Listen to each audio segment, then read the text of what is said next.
Une première en France qui risque de faire date. Benjamin Griveaux a donc retiré hier sa candidature à la mairie de Paris où il défendait les couleurs de la République en marche. En cause, vous le savez désormais, la publication d'échanges et de vidéos à caractère sexuel. Peu avant 9 h hier matin, la déflagration. Reportage 7 jours BFM. Juliette Andrieux, Laura Blezen. Jusqu'au dernier moment, il a gardé le lieu secret.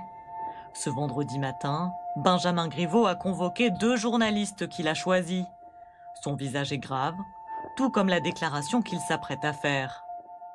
Depuis plus d'1 an, ma famille et moi avons subi des propos diffamatoires, des mensonges, des attaques anonymes, la révélation de conversations privées dérobées, ainsi que des menaces de mort. Benjamin Griveaux jette l'éponge à 1 mois des élections municipales, après la publication sur Internet d'échanges intimes avec une femme. On peut voir quelques messages qui ressemblent un peu à un message d'un couple, de 2 personnes qui flirtent ensemble, des messages un peu explicites. Et puis il y a des vidéos, et c'est bien là le cœur de cette affaire, des vidéos très explicites qui montreraient Benjamin Griveaux parce qu'il n'est pas reconnaissable sur une seule de ces vidéos.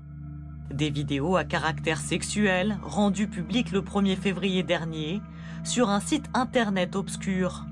Un acte revendiqué par Piotr Pawlenski, un artiste russe contestataire.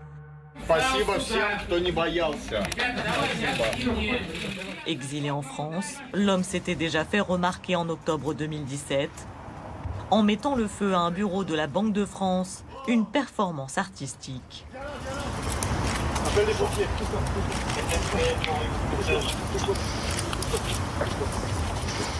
En s'attaquant cette fois à Benjamin Griveaux, l'homme qui revendique un art politique a voulu dénoncer l'hypocrisie du candidat.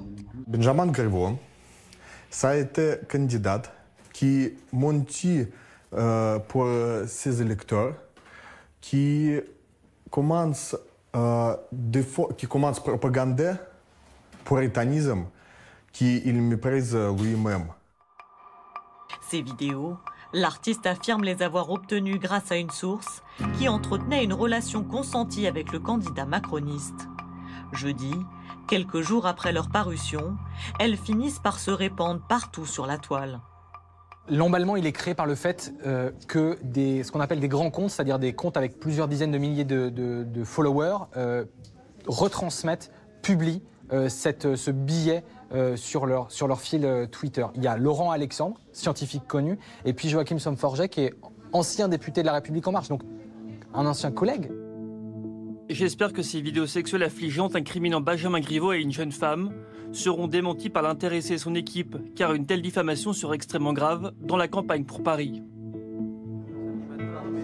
Lui-même avait créé l'emballement sur les réseaux sociaux et avait été poussé vers la sortie.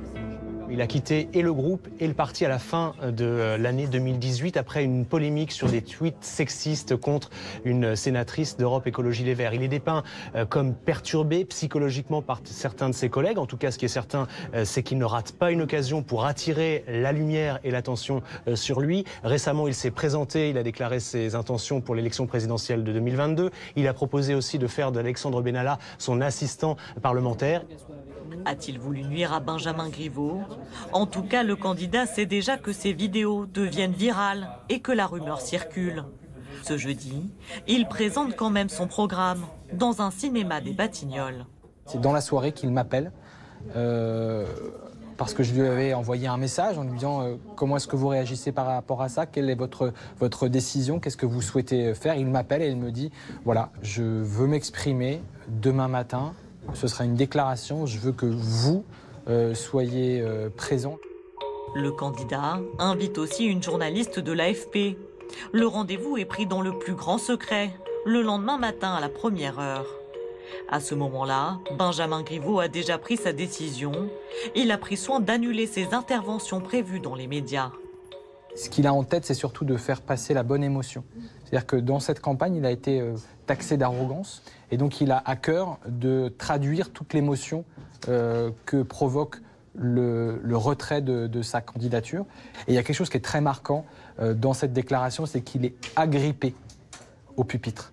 Si on regarde les images, il a les jointures des mains blanches, comme pour essayer de garder au maximum la maîtrise de lui-même. D'ailleurs, sur une des prises, l'émotion le submerge, il a presque des sanglots dans la voix. Une déclaration solennelle, mais éclair, moins de 3 minutes, où Benjamin Griveaux ne dira à aucun moment s'il est bien l'auteur de ces échanges.